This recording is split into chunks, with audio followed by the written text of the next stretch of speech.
যেই গরম পড়ছে মনে হয় সূর্য মামা মামির সাথে রাগ করে বুঝছো, সব গরম আমাকে উপর দেখাইতে আছে।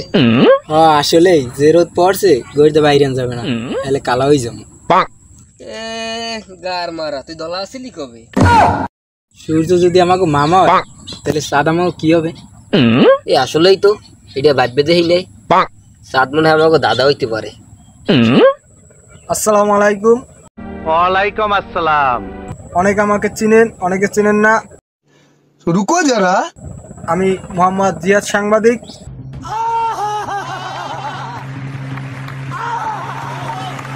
আমি এখানে দুইজন ব্যক্তি দেখতে আছি, তারা এই রৌদে কি করতে আছে আমি তাদের কাছে কিছু প্রশ্ন করব। रुको जरा, सबर करो, बोला धक्का बुक्की नहीं करने का, आराम से लेने का। हाँ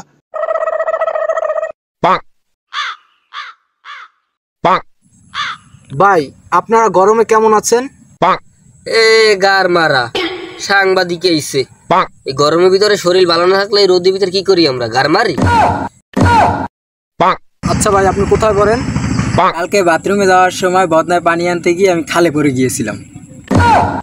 আরে ভাই ওপরা না, আপনি কোন স্কুলে পড়েন? আরে ঘাড় মারা, এই স্কুলটা আবার কি ভাই?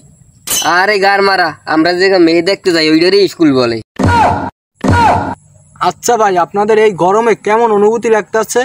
এই গরমের ভিতরে আমরা কেমন অনুভূতি করতে আসছি, আপনার যদি প্যান্ট শার্ট খুললে ওইখানে এখন যদি সিট করে রাখি তাহলেই বুঝবে না আমরা গরমে কেমন অনুভূতি করতে আসছি। গার মারা, আজকের ইন্টারভিউ এখানেই শেষ গাইস, আগামীকাল আবার সবার সাথে দেখা হবে। A few moments later. আসসালামু আলাইকুম গাইস, আমাদের ভিডিও যদি আপনাদের কাছে ভালো লাগে তাহলে লাইক করে দিবেন, তাহলে কমেন্ট করে তো দেবেনই, একটু ভুল করবেন না, তাহলে শেয়ার করে দিবেন। আল্লাহ হাফেজ, সবাই ভালো থাকবেন।